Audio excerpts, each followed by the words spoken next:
Good evening. It is a great day in America. We all woke up Saturday and realized there's quite a few of us who remember that we are our brother's keeper. We're our sister's keeper. We're all in this together. We're not just, John Wayne riding the prairie all by ourselves, thinking only about ourselves. We realize we're in a community.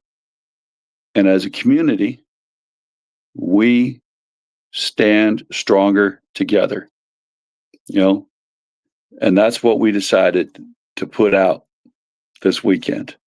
So when I heard that one of my brothers over on Fort Knox, he's a Marine Corps veteran, which means he served our country with the 1st Marine Division, as did I. And he is right now working for free as a cop on Fort Knox. So every time I go into that base and I'm on the base, he's making sure that I'm safe. There are no terrorists entering the base. You need to make sure that there are no criminals entering that base.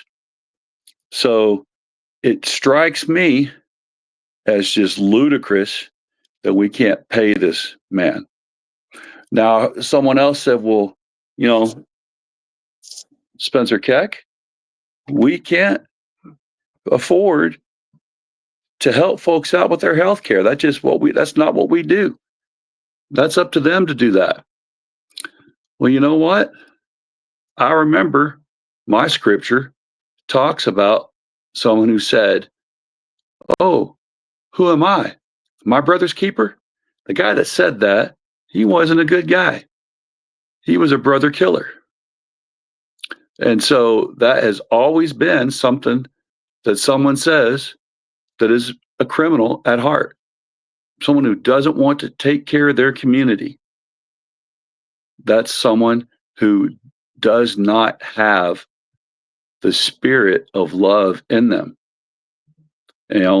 Empathy and love, they're not bad words in my spirituality. And I get that straight from the Bible, Old Testament and New Testament, both. I know that many other religious sects and spiritual guides say the exact same thing. And anyone who would tell you that, a self-centered approach to Christ is the way to go, I don't know about that. But again, this isn't a religious channel, but I see that my religion and American politics have been hijacked by folks who would tell us that being self-centered is Christ-like. And that's not what Christ said. That's not what his sacrifice on the cross said at all. So it's Sunday, and just got to be thinking about this. I should not go to sleep tonight knowing that one of my fellow combat vets from the 1st Marine Division is working a full night of work tonight and yet not being paid. And he lives right here in this county that I'm running for magistrate in. His money, tax money, goes straight into our county. When he buys stuff out in town, that goes straight into our tax coffers. So we need to take care of our brothers and sisters. Now, we can walk and chew gum at the same time because we're adults. We can use our critical thinking skills. I hope we've got them, so we hope we can. We can look and say, hey, we need to pay the cop that protects us here in Hardin County when he makes sure that terrorists don't enter that base. And we can also say, hey, our neighbors don't need to pay $23,000 plus per year and more for their healthcare costs, as they're going to have to do after December 31st if they make $60,000 as a single person or $82,000 as a couple. And people that make below that, they're still going to have to pay $100 more per month for their healthcare premiums. No one's premium should increase right now in this nation. We're a land of plenty.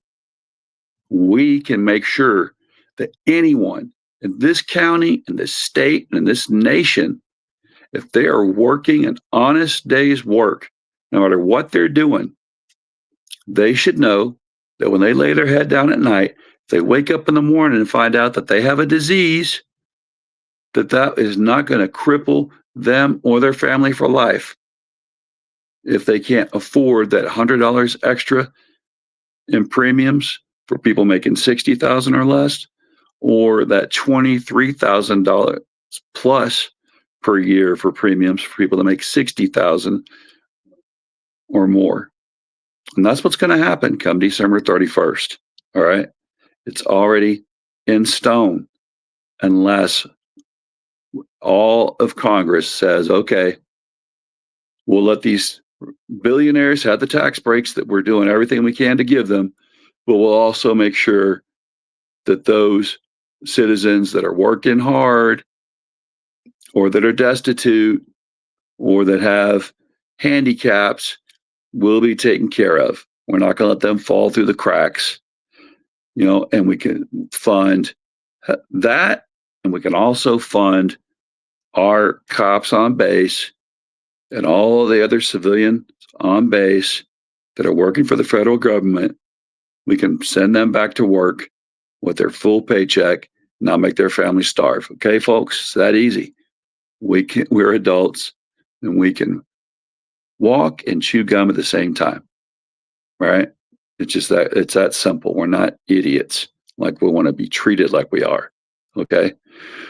So let's take care of our neighbors, push for our elected folks to make sure that they push for DC to do what's right for our county, for our state, and for our nation. All right, y'all. Love your neighbors as yourself. We are our brother's keeper. We're our sister's keeper. We're not in this all by ourselves. We're not John Wayne riding on the prairie doing everything by ourselves.